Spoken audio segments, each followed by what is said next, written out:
After months of silence, my neighbor knocked on our door crying, saying her husband had left her. We took her in, fed her, let her sleep in our guest room. Weeks later, my husband started acting cold, distant. Then I found her phone charging in our kitchen, with dozens of messages from him. Love notes. Plans. Just wait until she's gone, one said. I went to ask her to leave, but her stuff was already gone. So was my husband. And so was my wedding ring. I'm sitting here at 2 a.m. writing this because there's no way I'm sleeping tonight. Not after everything. I live in Bentonville, Arkansas. You might have heard of it, home of Walmart headquarters, pretty little town, safe, quiet. A place where everyone knows your business whether you want them to or not. I used to love it here. My name's Claire. I'm 39. I married my high school sweetheart, Mark, when I was 25. We weren't rich, but we built a good life. 3-bedroom ranch house, 2 Labradors. Sam and Daisy, and a routine I thought meant safety, comfort, loyalty. I was wrong about all of it. We had neighbors, Sabrina and her husband, Rick. They moved in 2 years ago. Sabrina was the kind of woman people call sweet. Small, soft-voiced, always baking cookies or offering to dog sit. She seemed harmless. Rick was the opposite. Big guy. Quiet. Worked construction. They were private. Kept to themselves mostly, but over time, we'd have them over for drinks, grill out in the backyard, little stuff. I thought we were friends. I thought wrong. 6 months ago, a cold, rainy night, there was a knock at the door around 11 p.m. Mark answered it, and there was Sabrina, drenched, shaking, crying so hard she could barely stand. Rick left me, she sobbed. Mark looked at me. I looked at him. We didn't even have to speak. We brought her inside, wrapped her in a blanket, made tea.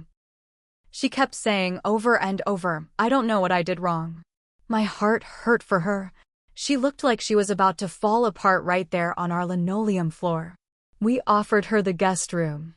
Just for a little while. Just until she got her feet under her again. Mark even drove her back to her house that night to get some clothes and a few things. Looking back now, it makes me sick to think how eager he was to help. For the first week, Sabrina barely left the guest room. She'd come out for food, mumble a few words, and shuffle back in. I didn't blame her. Breakups are hell. I figured she needed time. I cooked her meals, washed her clothes, talked to her when she needed it, but gave her space when she didn't. Mark seemed to check on her more than I did, now that I think about it. Always asking if she needed anything. Always lingering in the hallway by her door. I thought he was just being kind. I was so goddamn blind. About a month in, Mark started changing. Small at first. Coming home later. Not kissing me goodbye in the mornings. Getting short with me over stupid things, like the dishes or laundry. Sitting on his phone at dinner, smiling at something he wouldn't show me. I confronted him once, half joking, half not. Who's the new girl? He laughed it off. Said I was imagining things. Work's busy, he said. Don't start drama, he said. I let it go. Because that's what trust is supposed to look like, right? You believe your husband when he says there's nothing wrong. Meanwhile, Sabrina got brighter. She started putting on makeup again. Wearing tighter clothes. Laughing louder at Mark's dumb jokes. Sitting too close on the couch when we watched TV. One night, I came home from the grocery store and found them in the kitchen. Mark was helping her reach something on the top shelf. His hand was on her lower back. Nothing happened, but it was too familiar. Too easy. I told myself I was crazy. 2 weeks later, I found her phone. It was sitting on the counter by the coffee pot, screen glowing with notifications. I wasn't even trying to snoop. But I saw his name. Mark, I shouldn't have looked. But I did. Can't stop thinking about last night. You looked so sexy in that sundress. Just wait. She'll be gone soon. I swear. I love you. Dozens of messages. Going back weeks. Dates. Sex. Plans for the future. all while she cried into my shoulder. All while I fed her, gave her a roof over her head, trusted her. My hands were shaking so bad I nearly dropped the phone. I ran down the hall to the guest room, ready to throw her out by the hair if I had to. But the room was empty. Bed stripped. Closet bare. Suitcase gone. I checked the driveway. Mark's truck was gone too. I ran to our bedroom. My jewelry box was open. My wedding ring was missing. He didn't even have the decency to leave a note. He didn't just leave me. He robbed me. He cleaned out our joint checking account, took the dogs, left the mortgage payments, the utilities, the debt. I sat there on the floor of our bedroom, surrounded by echoes. No sound but the ticking clock and the rain. The town knew within days. I couldn't go to Walmart without hearing whispers. Couldn't pump gas without catching dirty looks. Some people thought I must have deserved it. Some people thought I had to have been a cold wife to drive my husband into the arms of another woman. I stopped leaving the house. I thought about selling, moving away, starting fresh.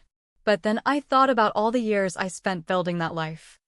I thought about everything they took from me, and something inside me snapped. They weren't going to get away with it. They thought they won. They thought I'd just disappear quietly. They were wrong. After the shock wore off, I started digging. First thing I did was get copies of all our bank statements. That's when I found it. Charges on our card before Sabrina ever showed up at our door crying. Hotel stays, dinner bills, gas stations 2 towns over. They had been sneaking around for months. I felt stupid, used. But mostly I felt this cold, slow anger settle inside me. I wasn't going to let them just ride off into the sunset. I started tracking them. Small town gossip helped more than any private investigator could. Turns out they didn't go far. They rented a cheap trailer about 15 minutes outside of town in a place called P Ridge. Nothing fancy, just a rundown lot behind a mechanic's shop. Fitting, considering what Mark did for a living. I drove by one night, headlights off, heart pounding so hard I thought it would break my ribs. There they were, sitting on a plastic patio set in front of the trailer, laughing, drinking beer, like they hadn't destroyed someone's life. Like they hadn't burned down years of love and trust and everything we built. And that's when the next twist hit me like a hammer. Sabrina was pregnant. She stood up, stretching, and even from the car I could see the little swell under her tight shirt. I sat there, staring, while the pieces clicked into place. They hadn't just run off because they were in love. They ran because they were starting over. New life. New baby. New beginning. Without me. I spent the next few days planning. I wasn't going to slash tires or smash windows. That would just make me look crazy. I wanted something better. Something lasting. I started by calling our mortgage company. Mark's name was still on the loan. If he didn't keep paying, it would wreck his credit. And guess what? He wasn't paying. He stopped the automatic payments the day he left. I made a few calls. Got a lawyer. Filed papers. Forced the house into foreclosure. Didn't even try to sell it. Let the bank take it and made sure Mark's name stayed right there on every missed payment, every report, every black mark. When the foreclosure notice hit, it went public. Everyone saw it. Everyone knew. His boss at the mechanic shop? Fired him for conduct unbecoming. Bad publicity for the business. I thought that might be enough. But it wasn't. 2 weeks later, I got a message on Facebook. An account I didn't recognize. No profile picture. No friends. Just one message. You think you're funny? You're ruining everything. You'll be sorry. No name. No signature. But I knew who it was. Mark. He wasn't even smart enough to hide it. I screenshotted everything. Sent it to my lawyer. Filed a restraining order. And just like that, I had legal proof he was harassing me. He couldn't even come near me without risking arrest. Meanwhile, I went after the rest of him. I found out the trailer they were renting was in Sabrina's name, but the utilities? All under Mark's. Electric, water, cable. I called the utility companies and gave them the full story. Told them he abandoned his legal residence with bills unpaid. Guess what? He owed over $900 in back fees. They cut the power, cut the water. Their little love nest turned into a dark, dry, miserable box overnight. And I wasn't done yet. I knew Sabrina used Facebook Marketplace to sell her cookies and homemade crafts. She relied on it for extra money. So I made a few fake accounts. Started ordering big batches of goods, birthday cakes, custom cookies, handmade wreaths. Big orders she couldn't resist. Then, at the last second, I would cancel. Over and over and over.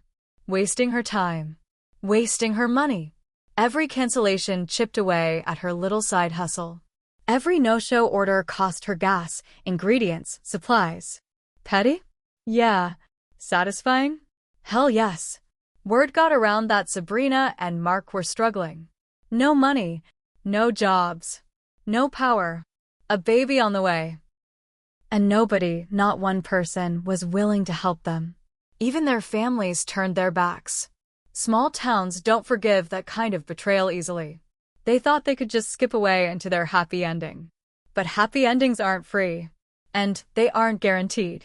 Especially not for traders. After everything I did to make their life miserable, I thought maybe, just maybe, they'd get the message and disappear.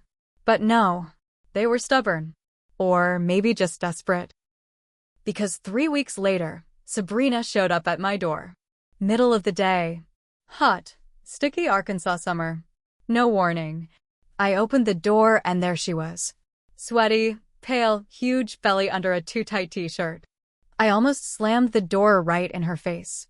But I didn't. I wanted to hear what she had to say. She didn't even wait for me to speak. You need to stop, she hissed. We're trying to build a life. We didn't mean for it to happen like this. I laughed. Right in her face. You didn't mean to steal my husband? Rob me blind? Humiliate me in front of the whole town? She looked around nervously, like she was scared someone might see her. We're having a baby, she whispered. Mark's sick. He can't find work. We need help. Help. Help. From me. The woman they betrayed, lied to, robbed, and left in the dust. It took everything in me not to reach out and slap her. Instead, I stepped outside, pulled the door shut behind me, and got real close to her face. You made your bed, I said, slow and clear. Now rot in it. I turned and walked back inside, left her standing there, crying on my porch. Didn't lose a second of sleep over it either. 2 nights later, my security cameras caught something. Motion alert around 1:30 a.m. I checked the footage half asleep, and there he was. Mark. Creeping around my backyard. Looking in the windows. Like a goddamn thief. He didn't even try to break in. Maybe he was just looking for something to steal. Or maybe he was trying to scare me. Either way, it was the final straw. I called the cops. Showed them the footage. Showed them the restraining order. They arrested him the next day at the trailer park. Handcuffed him in front of Sabrina and half the neighbors. It made the local paper. Man arrested for violating protective order after bitter divorce. His mugshot plastered right there above the fold. Looking miserable. Looking ruined. I printed 5 copies. Framed one. Put it on my mantle. The rest I mailed to his parents, his brother, his old boss, and the landlord at the trailer park. Petty? Absolutely. Worth it? You bet your ass. You'd think that would be the end of it. But no. Because about a month later, I got another surprise. Mark filed for bankruptcy. He was drowning in unpaid bills, no job, no prospects. Sabrina wasn't working either, too far along in the pregnancy, plus nobody in town would hire her after what happened. They were sinking, and I loved every second of it. But the real cherry on top? The baby wasn't even his. I found out through the grapevine one of Mark's old coworkers was dating a girl who worked at the clinic where Sabrina had her first appointments. Turns out, Sabrina had been fooling around with someone else even before Rick left her. Some guy from the construction site where Rick worked. Real winner, married with 3 kids of his own. Mark didn't know. Mark still doesn't know, as far as I can tell. He left everything for her. Destroyed his life for her. And the baby isn't even his. They're stuck in that hot, roach-infested trailer with no money, no water, no future. And a baby that's a daily reminder of just how badly they ruined their lives. All because they couldn't keep their hands to themselves. After I found out the baby wasn't Mark's, I thought about telling him. Not because I wanted to help him, but because I wanted to hurt him, to let him see just how deep the betrayal went. To watch him realize he had set his whole life on fire for nothing. But I didn't rush it. No. I waited. I waited until after the baby was born. The news hit town fast. Sabrina had a little girl. And right away, people whispered. The baby was dark-haired, dark-eyed. Nothing like Mark's blonde family. Nothing like Mark himself. It didn't take a genius to put 2 and 2 together. Even he must have had doubts. But he clung to that baby like she was his life raft. Probably thought he could still have some kind of future. Still make it right. That's when I decided it was time to finish it. I wrote a letter. No threats. No insults. Just cold, hard truth. I laid it all out. Dates. Names. The guy Sabrina had been sleeping with. The timelines. The proof. I included copies of a few messages I got through a fake profile, ones where the real father joked about dodging a bullet and how he barely even remembered hooking up with that neighbor girl. I mailed it to Mark's trailer in a plain white envelope. No return address. Nothing fancy. Just facts. It didn't take long. 2 nights later, I heard the sirens. Apparently, Mark lost it. Started smashing up the trailer. Neighbors called the cops. He got arrested again, for domestic disturbance this time. Sabrina filed a restraining order against him. Kicked him out. With nowhere else to go, Mark ended up living in his truck. No job. No home. No family. The girl he thought he loved? Gone. The baby he thought was his? Not his. Everything he touched wrecked. And Sabrina? She moved back in with her parents. No more cute crafts. No more cookies. No more sweet little neighbor girl act. She's just another single mom now, struggling to make ends meet, whispered about in grocery store aisles. Forgotten. And me? I stayed. I rebuilt. It wasn't easy. Turns out, even though I hurt them, I hurt myself too. Some friends never looked at me the same after everything blew up. Some said I took it too far. Some drifted away. I learned real quick that revenge feels good in the moment, but it's lonely afterward. Still, I don't regret it. Not 1 second. They came into my home. Took my trust. Took my life apart. I didn't burn down their world. They did. I just made sure they stood there and watched it happen.